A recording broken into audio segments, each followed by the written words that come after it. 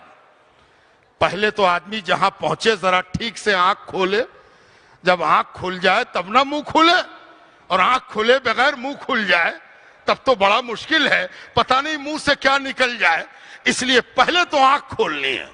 تو اس لیے میں نے کوشش کی کہ پہلے آنکھ کھولیں، اب منہ کھولیں گے۔ بزرگوں، دوستوں اور عزیزوں، جلسہ تو 50 سال سے ہو رہا ہے، لیکن اس کا جسٹیفیکیشن، اوچت، اس جلسے کا حق اس سال بنسبت اور سالوں کے زیادہ اہم ہو گیا ہے۔ یہ جلسہ صرف روایت نہیں ہے، یہ جلسہ صرف رسم نہیں ہے کہ ہر سال 12 ربیع الاول کی رات آئی اور جلسہ ہو گیا، ہونا ہے اور ہو گیا، ہوتا آیا ہے اور ہو گیا۔ نہیں، اس جلسے کی ایک خصوصیت یہ ہے کہ یہ جلسہ اپنے ایمانی شعور کے ساتھ جو زمانہ گزر گیا اس کا محاسبہ کرتا ہے، اور جو زمانہ آگے آنے والا ہے اس کے بارے میں فکر پیدا کرتا ہے اور طے کرتا ہے کہ آگے ہمیں کیا کرنا ہے۔ اس لیے اس سال کا جلسہ اپنے آپ میں بڑی اہمیت رکھتا ہے، اس لیے کہ اس سال تقاضے انقلابی انداز میں بدلے ہیں۔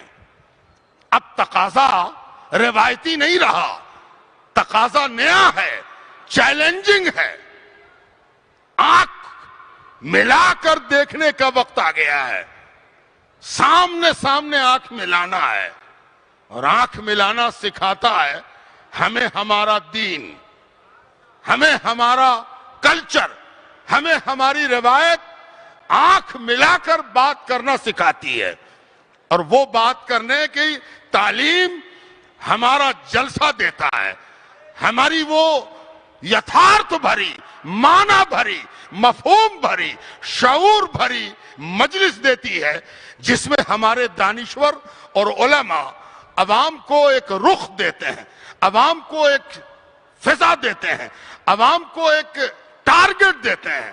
وہ ٹارگٹ کا آج موقع ہے. لیکن پہلے آپ کو تاریخ کی طرف لے چلتے ہیں. معلوم ہے یہ 12 ربیع الاول کی رات ولادت کی رات تو ہے، لیکن ممکن ہے کہ حیدرآباد ہے، کسی کو تحقیق کا بخار چڑھ جائے. تحقیق اچھی چیز ہے، لیکن تحقیق کا بخار چڑھنا یہ پازیٹو نہیں ہے، نیگیٹو ہے. اس لیے کہ بخار کسی حوالے سے آئے وہ مرض ہے، اس لیے بخار نہیں چڑھنا چاہیے. کسی کو تحقیق کا بخار چڑھ جائے اور کہے کہ 12 ربیع الاول ولادت کی تاریخ ہے، یہ ثابت نہیں ہے. کوئی کہتا ہے کوئی اور تاریخ، کوئی کہتا ہے کوئی اور تاریخ، کوئی کہتا ہے کوئی اور تاریخ. تو کان کھول کے سن لیجئے، اسلام وہ دین ہے جو تحقیق کا دروازہ ہمیشہ کھلا رکھتا ہے. تحقیق جاری رہے گی، اس لیے کہ تحقیق کا دروازہ وہی بند کرتا ہے جس کو انسیکورٹی ہو، عدم تحفظ کا احساس ہو. اور جہاں تحقیق کا دروازہ کھلا رہتا ہے وہاں ڈرنے کا کوئی معاملہ ہی نہیں ہے. وہاں تو تحقیق کے بازو دیے جاتے ہیں، لو اپنے بازو آزماؤ، تحقیقی سفر سے گزرو. یہ قیامت تک کا دین ہے، اور اس دین میں جیالے جوامرد ہر میدان میں پیدا ہوں گے، تحقیق میں بھی پیدا ہوں گے. لیکن ایک بات یاد رکھو، یہ دین رحمت والا دین ہے.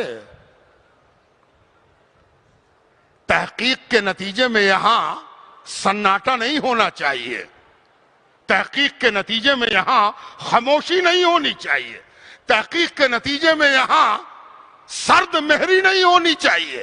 تحقیق جاری رہے گی، ہاں عملی اجماع بھی ہونا چاہیے، عملی طور پر اجماع ہو. یہ ہمارے اکابر کی دین ہے کہ تحقیق کو جاری رکھا اور عملی اعتبار سے جشن ولادت سرور کائنات صلی اللہ علیہ وآلہ وسلم کے لیے 12 ربیع الاول کو سب نے مل کر اپنے اتفاق کا مظاہرہ کیا، کر رہے ہیں اور کرتے رہیں گے. تحقیق اپنی جگہ، اتحاد عمل اپنی جگہ.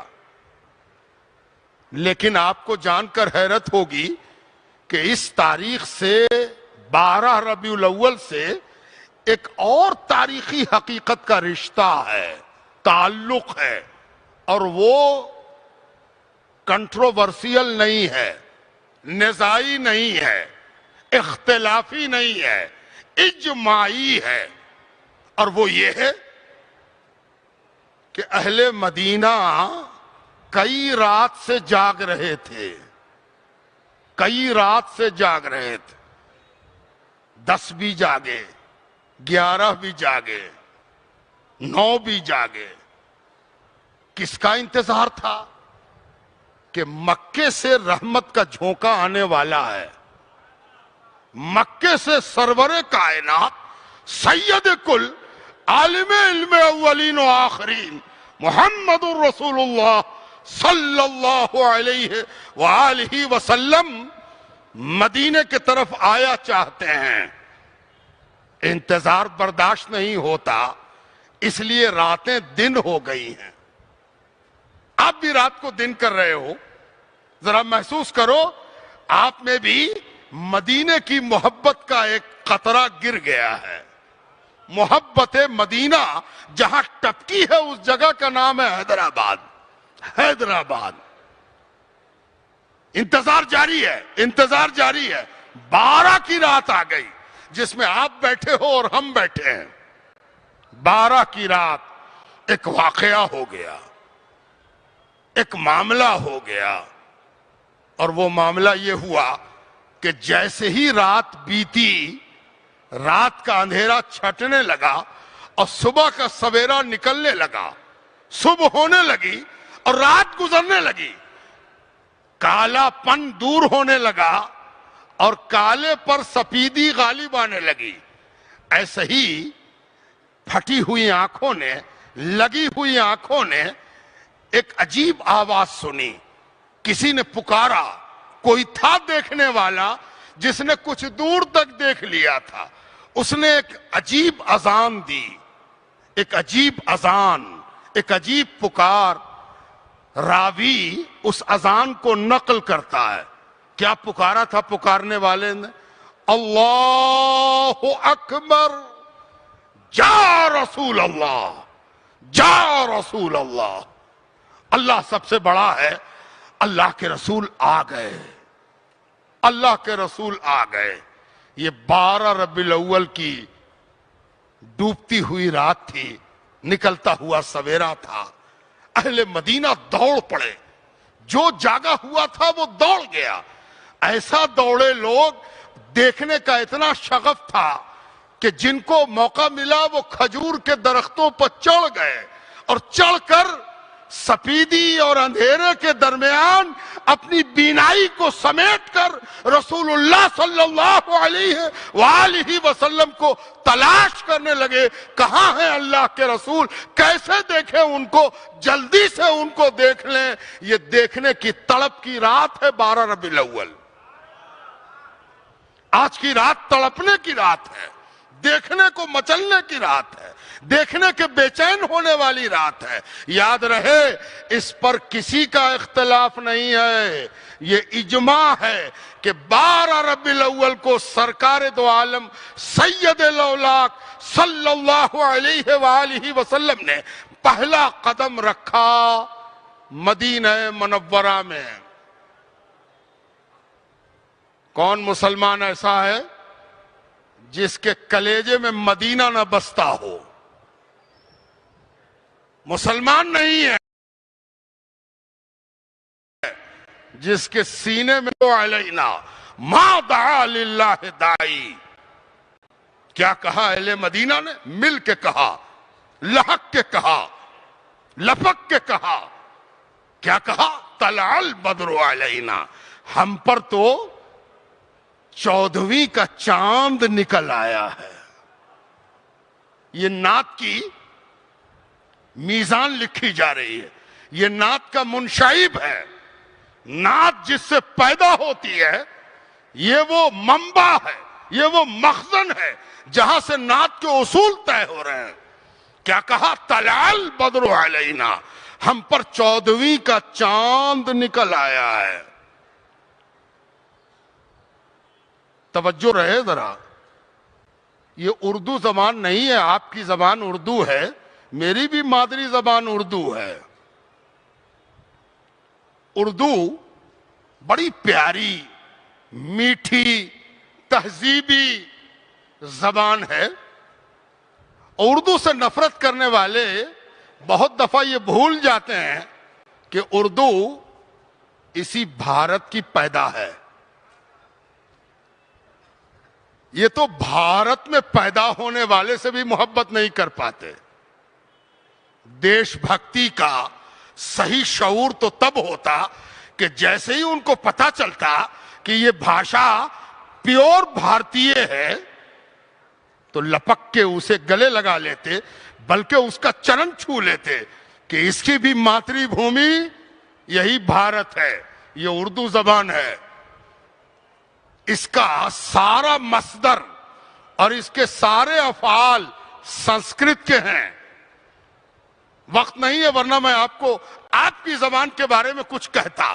میں آگے بڑھتا ہوں. اردو میں چاند کہنے سے عید والا چاند جس کو دیکھ کے رمضان ختم ہو جاتا ہے, اور وہ بڑا والا چاند جس کو دیکھنے سے مہینہ ادا ہو جاتا ہے, اور وہ آخری والا چاند جس کو کھوجتے کھوجتے ایک دن مہین ہوتے ہوتے کھجور کی سوکھی ہوئی شاخ کی طرح پتلا اور دبلا ہو جاتا ہے اور پھر غائب ہو جاتا ہے. سب کو اردو میں چاند ہی کہتے ہیں.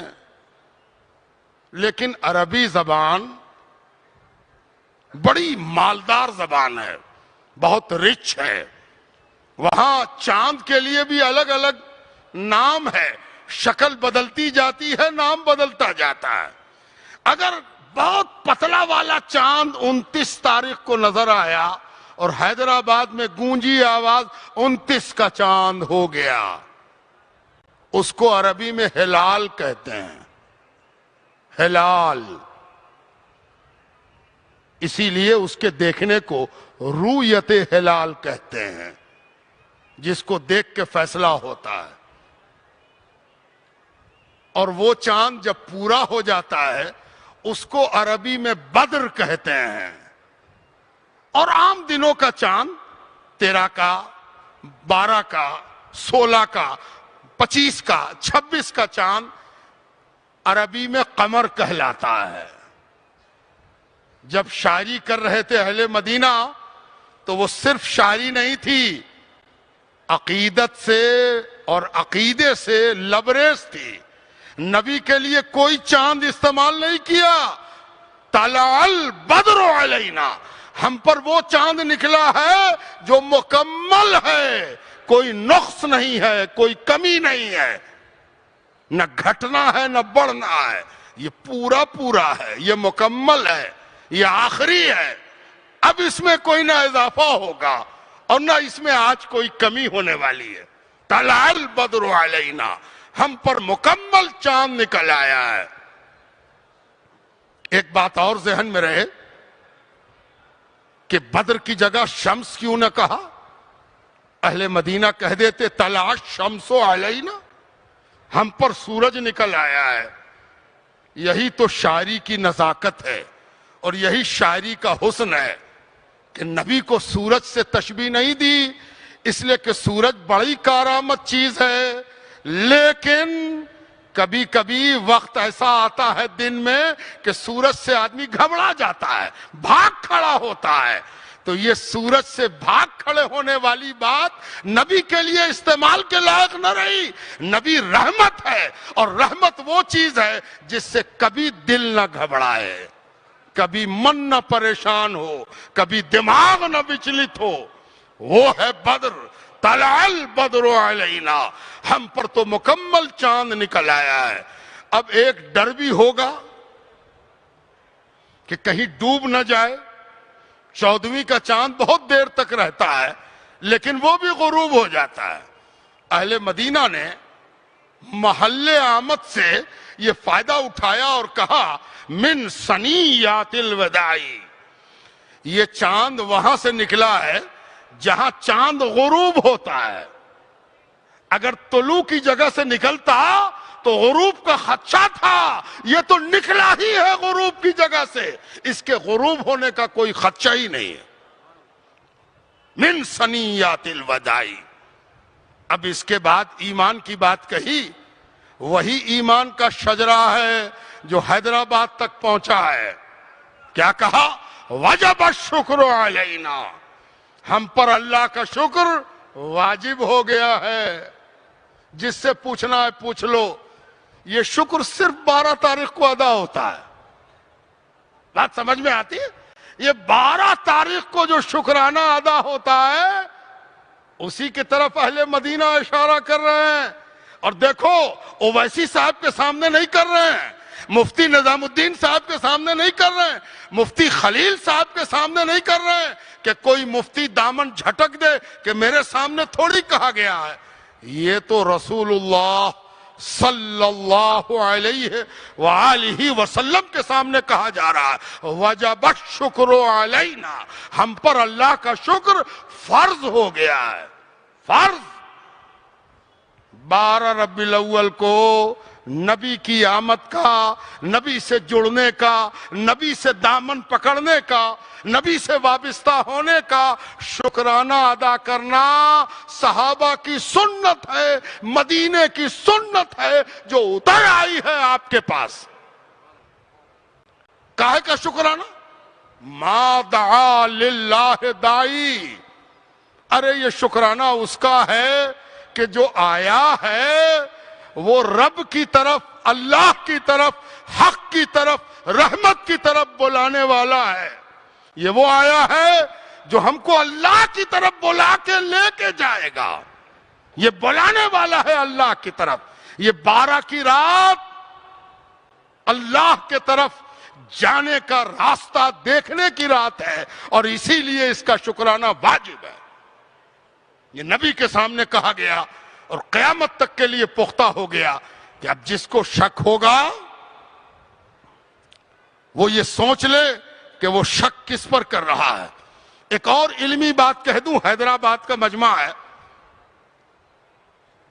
کوئی اگر یہ سوچے کہ ابھی تو نبی آئے ہی ہیں، تربیت ہوئی نہیں، تعلیم ہوئی نہیں، سلیقہ سیکھا نہیں، جو کچھ کیا اپنی مرضی سے کیا، اپنے من سے کیا، گو کے بولنے والا بیجا جرات کر رہا ہے، بیجا ہمت کر رہا ہے۔ اسے معلوم ہونا چاہیے کہ کوئی چیز اگر اس کو عیب دار لگ رہی ہے تو اس کو تو عیب کی صحیح پہچان بھی نہیں ہے۔ عیب کی پہچان تو اسے ہے جو سر تاپا رحمت ہے۔ جب اس نے نہیں ٹوکا تو یہ کون ٹوکنے والا؟ لیکن قدرت بڑا خوبصورت جواب دیتی ہے۔ نبی کا دفاع اگر کوئی کرتا ہے تو وہ وہی ہے جس نے نبی کو بھیجا ہے۔ اللہ سبحانہ وتعالی 9 سال مدینے میں رہے سرور کائنات صلی اللہ علیہ وآلہ وسلم۔ 9 سال کے بعد جو غزوہ ہوا اسے ہم غزوہ موتا کے نام سے جانتے ہیں۔ سرکار دو عالم وہاں تشریف لے گئے، ایک عرصہ گزر گیا، ایک لمبا وقفہ گزرا، سرکار دو عالم مدینے سے دور رہے۔ جب پلٹ کے آئے تو ایسا لگا جیسے پہلے بار مدینہ آئے تھے ویسے ہی مدینہ لوٹے ہوں۔ تو اہل مدینہ نے پھر وہی کام کیا، دف بجا اور پڑھا گیا طلع البدر علینا من ثنیات الوداع وجب الشکر علینا ما دعا للہ داعی۔ یعنی 9 سال کی صحبت کے بعد بھی نبی کے آنے پر خوشی منائی گئی۔ تو 1 مہینے کے بعد، 1 مہینہ لگا تھا لگ بھگ، مورخین کہتے ہیں کہ 1 مہینہ ہو گیا تھا، 1 مہینے سے کچھ سوا، تو 1 مہینے میں طلع البدر پڑھ لیا جائے، جشن من جائے، اور 1 سال میں نہ بنے، ہر سال منے گا اور ہر سال منے گا اور ہر سال منتا رہے گا۔ حیدرآباد زندہ باد، مسلمانوں کی آبادیاں زندہ باد، اور دین اسلام کو بنگاہ انصاف دیکھنے والے زندہ باد۔ یہ ہر سال منتا رہے گا، اس لیے کہ سال بھر انتظار ہوتا ہے کہ کب آئے گی 12 ربیع الاول اور پھر ہم جشن منائیں گے۔ ہاں، کوئی آپ سے یہ بھی کہہ سکتا ہے کہ حضور کا وصال بھی تو ہوا تھا، حضور کی وفات بھی تو ہوئی تھی، جشن کیسا؟ جب وفات ہوئی ہے تو جشن کیسا؟ اگر آپ سے کوئی یہ سوال کر دے، یاد رکھیے جلسہ صرف آہ واہ کرنے کو نہیں ہوتا، یہ جلسہ ایک اوپن کلاس ہے۔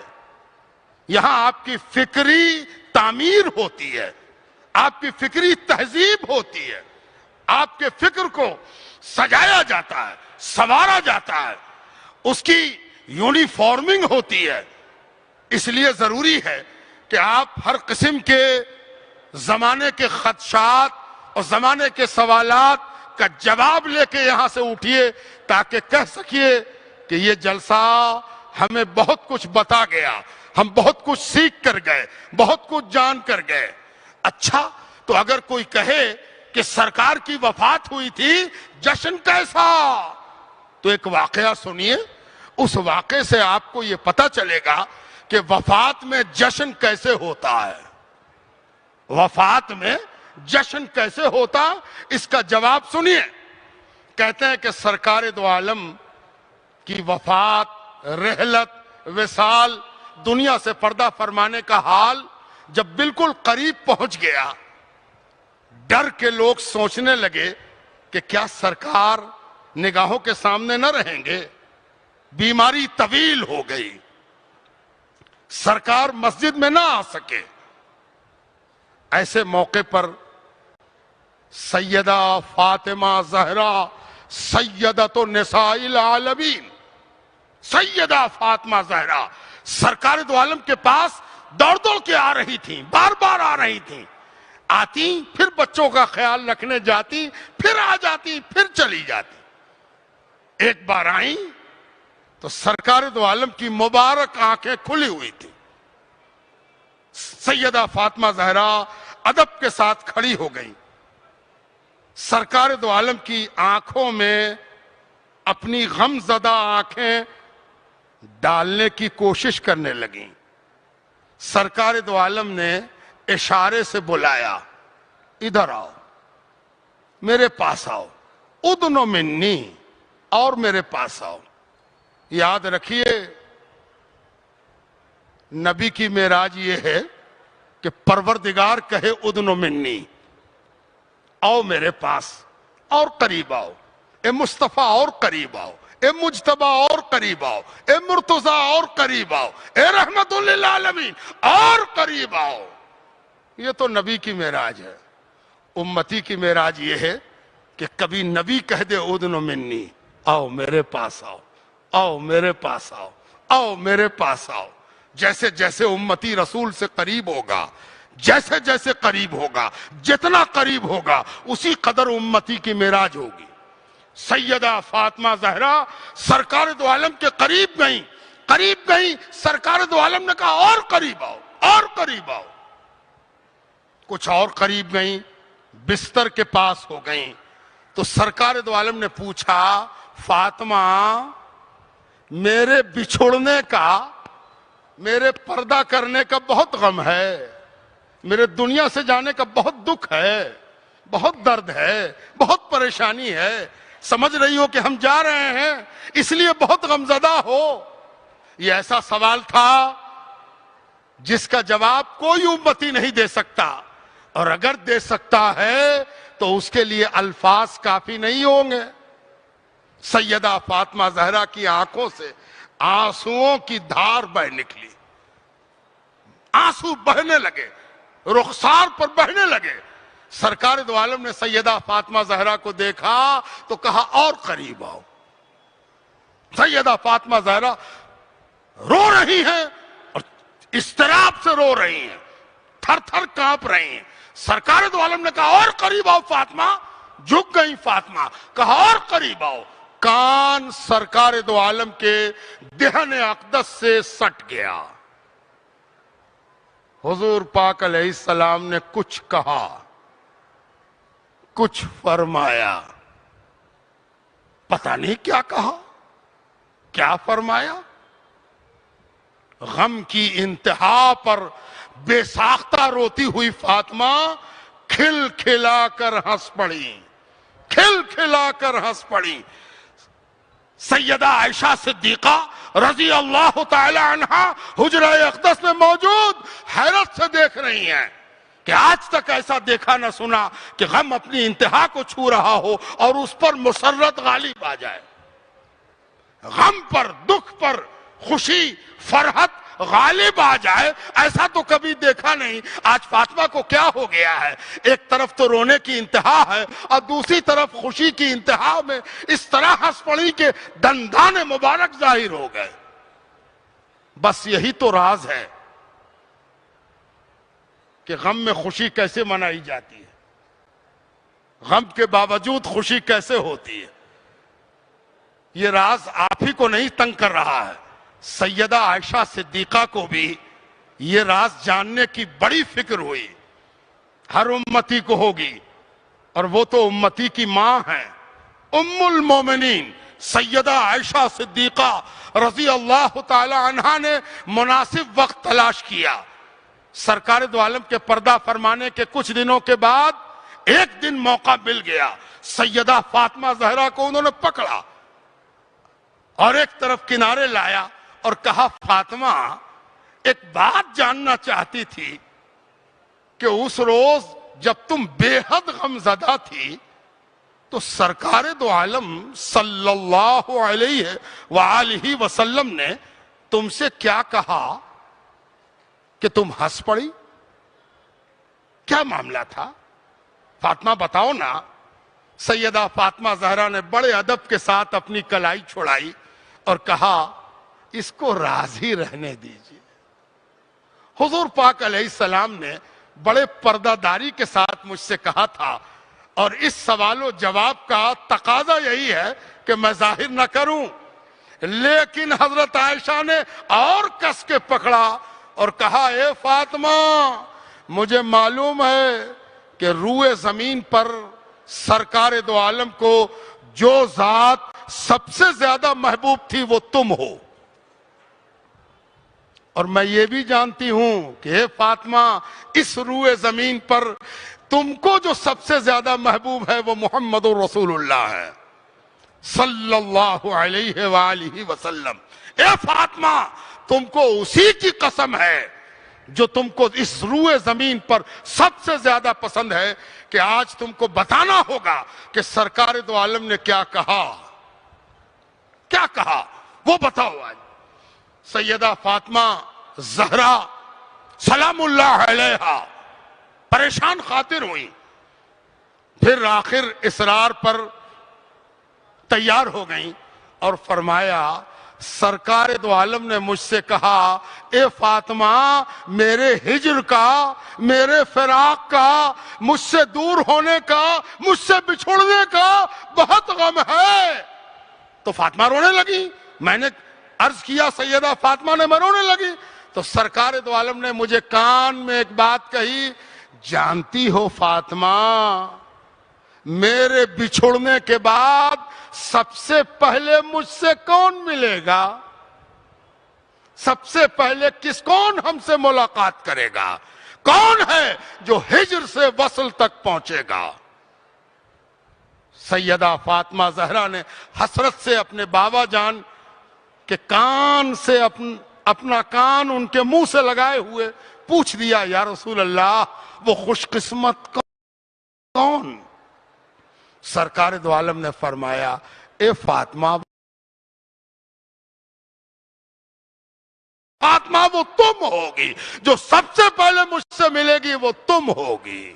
سیدہ فاطمہ زہرا کہتی ہیں بچھڑنے کا غم ملنے کی خبر سے خوش ہو گیا۔ ملنا نبی کا، آنا نبی کا، ولادت نبی کی، نبی سے ملاقات، نبی سے قرب کا تصور، یہ اتنا احساس فرحت رکھتا ہے کہ غم کا احساس بھی اس سے مغلوب ہو جاتا ہے اور خوشی غالب آ جاتی۔ تو بزرگوں، دوستوں اور عزیزوں، یہ جو جشن ہے یہ اس بات کی علامت ہے کہ ہم بھی قرب نبی، استقبال نبی، ملاقات نبی کے لیے اپنی آنکھیں بچھائے ہیں، اور ہمیں وعدہ یاد ہے کہ نبی سے ملاقات ہو کر رہے گی، اس لیے غم بچھوڑنے کا ملاقات کے وعدے سے مغلوب ہے۔ رحمت للعالمین، ظاہر ہے کہ آپ کی رات اب کافی ہوا چاہتی ہے، تو آپ قسم قسم کے مقرروں کو سن چکے ہیں، سب وقی ہیں، اہم ہیں، مستند ہیں، لیکن پھر بھی ایک دسترخوان پر کتنی ڈش کھائیے گا؟ ایسی ایسی ڈش آپ نے کھا لی ہے کہ ممکن ہے کہ آپ کی طبیعت پریشان ہو رہی ہو، اس لیے میں زیادہ سما خراشی نہیں کروں گا۔ مجھے معلوم ہے کہ یہاں کا جلسہ انہی وقتوں میں تمام ہوا چاہتا ہے، اس لیے میں سمیٹتے ہوئے آ جاتا ہوں اس طرف کہ آج ایک مسئلہ ہم لوگوں کے سامنے ہے کہ ہمارے رحمت للعالمین پر کسی نے انگلی اٹھانے کی کوشش کی ہے نا؟ لیکن ایک افسوس کی بات ہے کہ انگلی اٹھانے والے نے دشمنی کرنا بھی نہیں سیکھا ہے۔ دشمنی کے بھی کچھ آداب ہوتے ہیں، اگر آپ کو دشمنی کرنی ہے تو اس کا بھی کوئی ڈسپلن ہے، کوئی انوشاسن ہے۔ شتروتا کرنی ہے تو شتروتا کا بھی کوئی ویدھان ہے، اور وہ طریقہ یہ ہے کہ آدمی جس سے دشمنی کرنا چاہے پہلے یہ پتہ کرے کہ اس کے اور کوئی بھی دشمن ہے، کوئی دشمن ہے یا نہیں۔ اگر دشمن ہے تو پہلے یہ پتہ کریں گے کہ ہم سے پہلے والے دشمن نے دشمنی کا کون سا اتہاس لکھا ہے نا؟ اور میں آپ سے بتا دوں، قرآن وہ کتاب مکمل ہے جس میں ہر مضمون پایا جاتا ہے، ہر سبجیکٹ پایا جاتا ہے، نظر ہونی چاہیے، صلاحیت ہونی چاہیے، ایبیلٹی ہونی چاہیے۔ قرآن میں ایبیلٹی اگر ہے تو دنیا کا ہر مضمون نظر بھی آئے گا، سمجھ بھی آئے گا۔ یاد رکھیے، قرآن نے خود رسول اللہ صلی اللہ علیہ وسلم کی دشمنی کو نقل کر دیا ہے کہ رسول اللہ کے دشمن کون تھے اور دشمنی میں کیا کہتے تھے۔ یہ بھی یاد رہے کہ قرآن تاریخ کی کتاب نہ ہو کر بھی تاریخ کی کتاب ہے، اور تاریخ کا اصول بھی اسلام نے سمجھا دیا کہ تاریخ، ہسٹری ایک طرفہ بیان کو نہیں کہتے۔ تاریخ اس سچائی کو کہتے ہیں جس میں پازیٹیو رخ بھی لکھا جائے، نیگیٹو رخ بھی لکھا جائے، تب جا کے تاریخ مکمل ہوتی ہے۔ قرآن کریم نے تاریخ لکھنا بھی سکھا دیا ہے۔ اگر قرآن نے دشمنان رسول کا، دشمنان قرآن کا، دشمنان الہی کا ذکر نہ کیا ہوتا تو آج تاریخ اسے یاد بھی نہ رکھتی، بھول گئی ہوتی۔ اور اگر بھول گئی ہوتی تو آج کا دشمن بڑا چتر بنتا کہ ہم نے دشمنی کی ہے، ہم نے یہ لکھا ہے، ہم نے یہ بولا ہے۔ ارے بے وقوف، اس 1500 سال میں تمہارے جیسے جتنے دشمن پیدا ہوئے سب کا اتہاس تو پہلے پڑھ لو، اور سب سے زیادہ ان کا اتہاس پڑھو جو نبی کے سامنے تھے، دیکھ رہے تھے حضور پاک علیہ الصلاۃ والتسلیم کو۔ انہوں نے سرکار دو عالم کو اتنے قریب سے دیکھا تھا کہ تم اب دیکھ بھی نہیں سکتے۔ انہوں نے دشمنی کا آغاز کیا تھا اور اپنی دشمنی کو چرم سیما تک پہنچایا تھا۔ اگر دشمنی کا شوق ہو تو پہلے ابو جہل کو پڑھ لو، پہلے ابو لہب کو پڑھ لو، پہلے عتبہ اور شیبہ کو پڑھ لو، ان صحابہ کی تاریخ بھی پڑھ لو جن صحابہ نے پہلے حالت کفر میں جو کچھ نبی کے ساتھ، قرآن کے ساتھ، مسلمانوں کے ساتھ کیا تھا، خود اس کا اقرار کیا ہے، خود اپنا ما قبل بیان کیا ہے، خود اپنا ما سبق بیان کیا ہے۔ تم کیا سمجھتے ہو تم ہی ایک شترو ہو؟ پڑھو، پہلے اپنے استادوں کو پڑھ لو کہ ابو لہب اور ابو جہل نے کیسی دشمنی کی تھی، اور جب تم پڑھو گے تو تم کو ایک خوبصورت بات معلوم ہوگی۔ قرآن نے نقل کیا ہے کہ نبی کے بارے میں انہوں نے کہا کہ نبی کیا ہے؟ شاعر ہیں، شاعر۔ عربوں کے یہاں اور آپ کے یہاں ابھی تقریر کے بجائے شاعری ہوتی تو اپنی جگہ سے کم 1 فٹ تو اچھل ہی جاتے آپ، ہے نا؟ ہو سکتا ہے 1 فٹ سے زیادہ بھی اچھل جاتے، ہے نا؟ شیر جب اچھلے تو اس کی چھلانگ کی اونچائی بہت اونچی ہوتی ہے نا؟ اور دونوں بات میں بڑی مماثلت بھی ہے۔ شیر پڑھا جائے تو شیر اچھل جائے، ایک شین عین رے ہے، دوسرا شین یہ رے ہے نا؟ تب شعر میں بڑی صلاحیت ہے، اشعار میں، کویتا میں، پوئٹری میں وہ صلاحیت ایسی ہے کہ وہ آدمی کو اپنی طرف کھینچتی ہے، گروتواکرشن ہوتا ہے، اٹریکشن ہوتا ہے، کشش ہوتی ہے نا؟ تو نبی کے بارے میں انہوں نے بھی یہ مانا کہ ہم ان کو مانے یا نہ مانے، ان کے مخالف ہوں، لیکن اتنی بات طے ہے کہ یہ جب نثر پڑھتے ہیں، یہ جب پروز پڑھتے ہیں تو اس میں بھی شاعری سے زیادہ اثر ہوتا ہے۔ شاعر، یہ جو دشمنی میں کہا ہوا جملہ ہے یہ دشمنوں کی بے بسی کو ظاہر کر رہا ہے۔ بے بس ہے، مجبور ہے بیچارہ، کہے تو کیا کہے، کچھ نہ کہہ سکا تو کہا کہ تو شاعر ہیں۔ دوسرا حملہ سرکار دو عالم پر یہ کہہ کے بولا گیا کہ یہ ساحر ہیں. ساحر ساحر تو آپ بھی جانتے ہو، اردو زبان میں بھی خوب رائج ہے. جادوگر. اور جادوگری کا کمال یہ ہوتا ہے کہ جادوگر جب اپنا جادو دکھاتا ہے تو سب کی عقل محو حیرت ہو جاتی ہے. آنکھ پھٹی کی پھٹی رہ گئی. حیرت سے کہا یہ ہو کیسے گیا، یہ کیسے ہو جاتا ہے. یہ بھی کافروں کی بے بسی ہے کہ وہ یہ مان رہے ہیں کہ سرکار دو عالم جب خطاب کرتے ہیں، جب اپنا ایکشن لیتے ہیں، جب کوئی فعل انجام دیتے ہیں، معجزہ پیش کرتے ہیں، تو بلا شبہ اس میں یہ کمال ہوتا ہے کہ دیکھنے والا منتر مگدھ رہ جائے. خاموش. تیسرا الزام سرکار دو عالم پر یہ لگایا کہ یہ کاہن ہیں، پیشن گوئی کرنے والے. آنے والے دنوں کے بارے میں بتاتے ہیں، کل کیا ہوگا، پرسوں کیا ہوگا، قبر میں کیا ہوگا، حشر میں کیا ہوگا، قیامت میں کیا ہوگا. تو یہ کاہن ہیں. اور چوتھا الزام یہ لگایا کہ یہ مجنون ہیں. اپنے کام کے پیچھے ایسا رمے ہوئے ہیں، اتنا جنون ہے کام کا کہ ہم لوگوں نے بہت کچھ آفر کیا.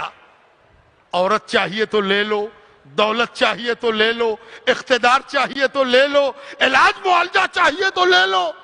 لیکن ان کا جنون تو ایسا ہے کہ یہ کہتے ہیں کہ میرے ایک ہاتھ پر سورج اور ایک ہاتھ پر چاند بھی رکھ دو گے تو ہم اپنے کام سے باز نہیں آنے والے. ایسا جنون ہے.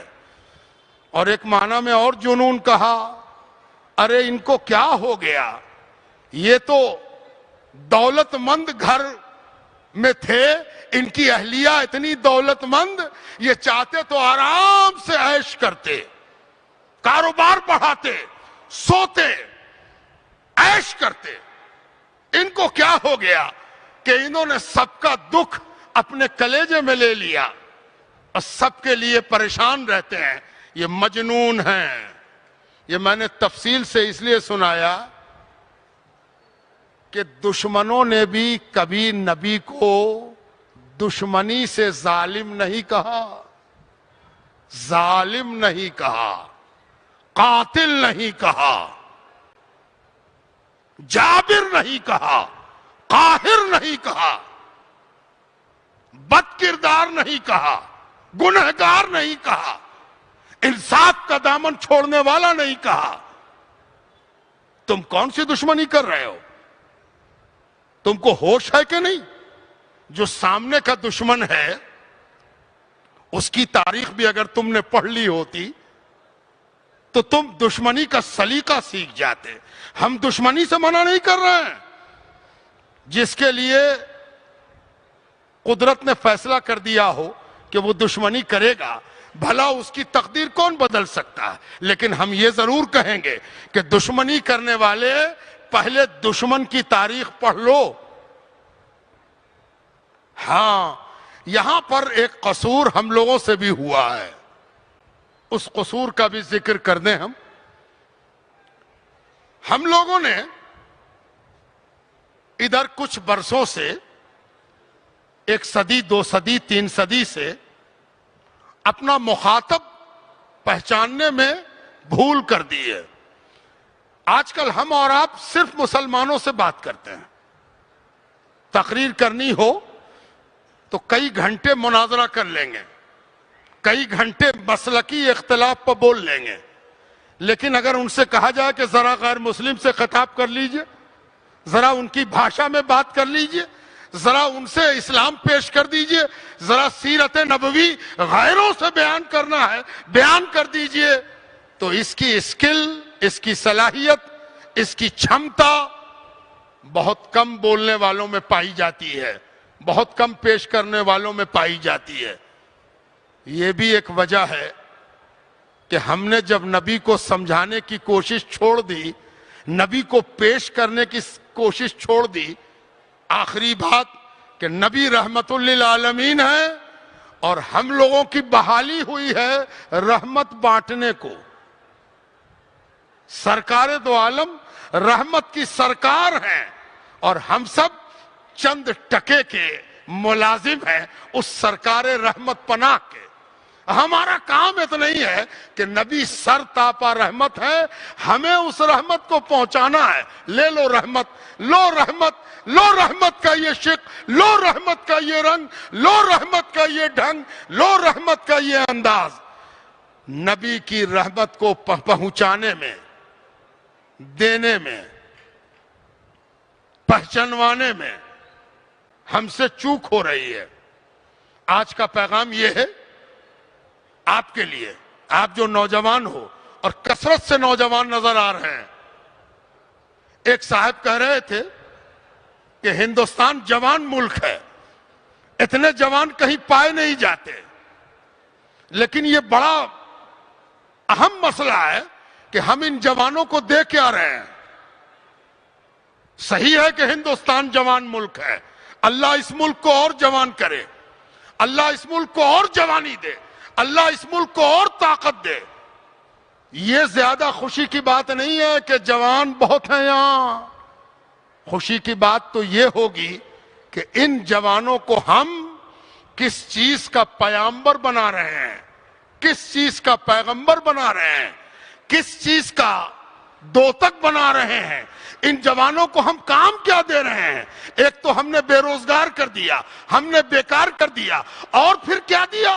ان جوانوں کو نفرت دیا, ان جوانوں کو تعصب دیا, ان جوانوں کو بغض دیا, ان جوانوں کو عداوت دیا, ان جوانوں کو گالی بکنا سکھایا, ان جوانوں کو لنچنگ سکھایا, ان جوانوں کو انسانیت سے دور لے جانے کا کام کیا.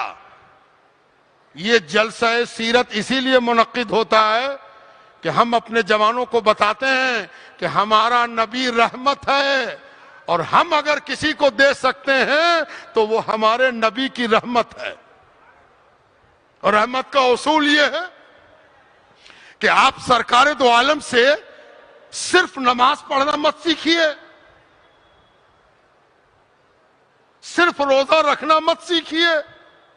آپ کو یہ بھی سیکھنا ہے کہ سرکار دو عالم نے اپنے دشمنوں کے ساتھ کیسا سلوک کیا. یہ بات ختم کر رہا ہوں, بات کو تمام کر رہا ہوں, اور بات اس موڑ پر پہنچ گئی ہے کہ دشمنوں کے ساتھ رسول نے کیا سلوک کیا. یہ ہم کو اپنے رسول سے سیکھنا ہے. یاد رکھیے, ظلم کے بجائے, ظلم کے مقابلے میں, آتنک کے مقابلے میں اگر آتنک رکھا جائے تو یاد رکھیے مکے کے آتنکی, عرب کے آتنکی, ان کے لیے آتنک پسندیدہ چیز تھی. اگر ان کے ساتھ آتنک برتا جاتا تو جانتے ہیں کیا حشر ہوتا. آپ کو معلوم ہے کہ ابو جہل جب بدر کے میدان میں قتل ہو رہا ہے, لڑائی میں مارا جا رہا ہے, تو اس کو مرنے کا افسوس نہیں ہے. جانتے ہیں وہ کیا کہتا ہے کاٹنے والے کو؟ کہتا ہے کہ اچھا تم کاٹو گے, اچھا ایسا کرو یہاں سے مت کاٹنا, یہاں پر سے کاٹنا, گردن پوری سلامت رکھنا. مارنے والے کو بات سمجھ میں نہ آئی کہ یہ مر رہا ہے, اور مرتے وقت کہتا ہے کہ گردن ذرا اونچی کاٹنا. تو ابو جہل کہتا پوچھو کیوں؟ قتل کرنے والے کو اتنی جلدی ہے کہ پوچھے کیوں؟ تم بتاؤ نا کیوں؟ پھر مجبوراً خود بتاتا ہے یہاں سے کاٹنا تاکہ جب گردن میری رکھی جائے تو گردن پوری رہے گی نا, تو سر اونچا دکھائی دے گا, سر اونچا رہے گا. یہاں سے کاٹنا, یہاں سے مت کاٹ دینا, سٹا کے مت کاٹنا, یہاں سے کاٹنا تاکہ میرا سر اونچا رہے. پتا چلا کہ ان کے ساتھ اگر ظلم کیا جاتا, ان کے ساتھ اگر جبر کیا جاتا, ان پر ظلم ڈھایا جاتا, تو یہ اور اپنے کو ہیرو سمجھتے.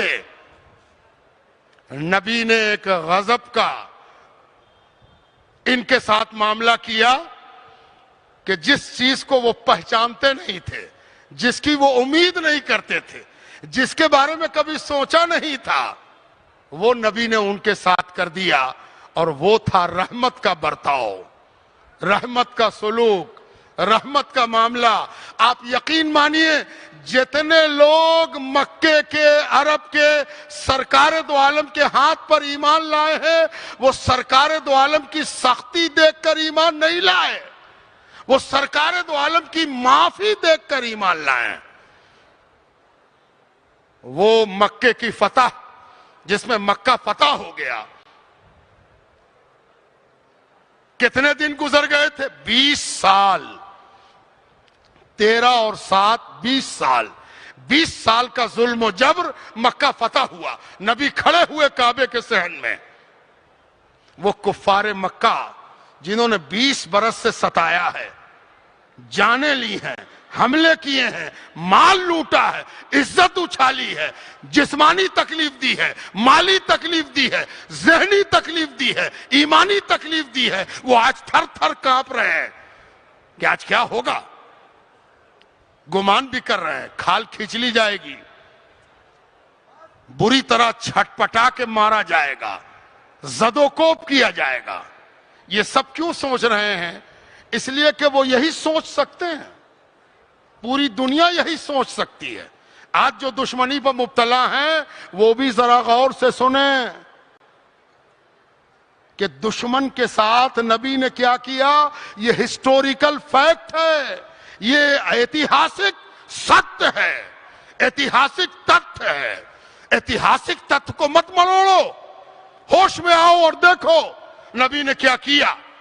نبی کھڑے ہوئے تو اہل مکہ کی آنکھیں ڈری ہوئی تھیں, پلکیں جھپک نہیں رہی تھیں, اور نبی نے خطاب کیا, اذهبوا انتم الطلقاء لا تثریب علیکم اليوم. سنو اے مکے والو, اے کل کے ظلم کرنے والو, اے ڈرے سہمے لوگ, سمجھ رہے ہو کہ تم سے بدلہ لیا جائے گا اور تم کو غلام بنایا جائے گا. سنو, اذهبوا انتم الطلقاء, جاؤ تم سب آزاد ہو, جاؤ تم سب کو آزاد کیا جاتا ہے, بخشا جاتا ہے. یہ نہیں کہا انتم الطلقاء. میں سمجھتا ہوں عربی زبان میں پہلی بار یہ لفظ استعمال ہوا ہے سرکار دو عالم کے زبان مبارک سے. طلقاء, تم سب آزاد ہو. لا تثریب علیکم اليوم, آج تم سے کچھ نہیں پوچھا جائے گا کہ کل تم نے کیا کیا تھا, کل تم نے کیا کیا تھا, یہ پوچھا بھی نہیں جائے گا. قتل و غارت گری کے عادی پھٹی آنکھوں سے نبی کو دیکھ رہے ہیں, پھر دوڑتے ہیں, ایک ایک کر کے دوڑتے ہوئے آتے ہیں اور نبی کا دامن پکڑتے ہیں اور نبی سے کہتے ہیں, آج سے پہلے اس دنیا میں سب سے زیادہ جس سے نفرت کرتا تھا وہ آپ تھے, لیکن ابھی جو آپ نے کہا ہے اس نے ہماری کایا پلٹ دی ہے. آپ نے جو کہا ہے وہ صرف نبی کہہ سکتا ہے, نبی کے علاوہ کوئی نہیں کہہ سکتا. اے نبی اپنا کلمہ پڑھائیے. یہ ہے وہ رحمت کا معاملہ جو ہمارے رحمت للعالمین نے دنیا کو دکھایا. رحمت للعالمین ایک فارسی کے 4 مصرے پر میں اپنی بات تمام کرتا ہوں کہ یاد او سرمایہ ایمان بھود. آج ہم ان کی یاد بنا رہے ہیں, ان کا ذکر کر رہے ہیں, ان کے تذکرے میں ڈوبے ہوئے ہیں جن کی یاد ایمان کا سرمایہ ہے, ایمان کی پونجی ہے, ایمان کی دولت ہے. اور اگر آپ کو کبھی لگے کہ میرے پاس ایمان کہاں ہے, میرے پاس عمل کہاں ہے, میرے پاس اچھائی کہاں ہے, میرے پاس ایمان کی خوشبو کہاں ہے, گھبرائیے مت. ہر گدا از یاد او سلطان بود. جس کو اپنی گداگری کا احساس ہے, اپنی فقیری کا احساس ہے, اپنی تہی دامنی کا احساس ہے, اسے کام کرنا چاہیے. اگر وہ فقیری کو دور کرنا چاہتا ہے, نبی کی یاد کی دولت اپنے کلیجے میں بسا لے, وہ گدا سے سلطان ہو جائے گا. ہر گدا از یاد او سلطان بود, یاد او گرمونی سے جانت بود. اللہ والے کہتے ہیں یاد او گرمونی سے جانت بود. صرف 12 ربیع الاول کو نہیں, اگر تم نے ان کی یاد سے دل کو ایسا کر لیا کہ ہر رات 12 ربیع الاول کی رات ہو جائے. یاد او گرمونی سے جانت بود ہر دو عالم زیر فرمانت بود. پھر تو ساری کائنات تمہاری چاکری کرے گی, تمہاری فرما برداری کرے گی, تمہاری حکم کی فرما برداری کرے گی, بشرطے کہ ان کی یاد تمہارے جان کی رفیق ہو جائے. وما علینا الا البلاغ. چوکو اسٹار اعلیٰ کوالٹی کے عمدہ لذیذ چاکلیٹس علماء حفاظ اور تجارت کرنے والوں کے لیے بہترین موقع. چوکو اسٹار اورنگ آباد. مزید تفصیلات کے لیے ابھی کال کریں. مدارس اور مکاتب والوں کے لیے خوشخبری. مفتی عربین ڈریس, عربی جبہ, شایا, توب اور صدری. حافظ عالم فاضل مفتی بن کر فارغ ہونے والوں اور مکتب کے بچوں کے لیے ایک نایاب تحفہ. سالانہ پروگرام میں انعامات دینے کے لیے ایک انوکھی چیز. انڈیا میں کہیں بھی حاصل کرنے کے لیے ابھی کال کریں. مفتی عربین ڈریس, ابراہیم پورہ, Bhopal, India. On line Darul Uloom Farooqia international 11 سال پرانا آن لائن ادارہ. آئیے اب اپنے چھوٹے بڑے اور گھر کی خواتین کو گھر بیٹھے آن لائن تعلیم حاصل کرا سکتے ہیں کہ ہمارے یہاں آن لائن ناظرہ, حفظ و تجوید, اردو, عالمہ کورس, ترجمہ قرآن کورس, حدیث کورس, صراط مستقیم کورس وغیرہ بہت سے کورسز ہیں. تفصیلات کے لیے رابطہ کریں 7860617983. تحفظ میڈیا کی لاجواب کوشش. نیکسٹ میسج اب نئے انداز میں, جہاں آپ دیکھ سکیں گے ایمان و عقیدے کو مضبوط کرنے والے دلچسپ کارٹونز کا ایک نیا سلسلہ. ہم لے چلیں گے آپ کو کارٹونز کی ایک خوبصورت دنیا میں. کفریہ اور شرکیہ کارٹون سے اب ملے گا چھٹکارا. اب ہوں گے اور بھی دلچسپ اور مزیدار سلسلے.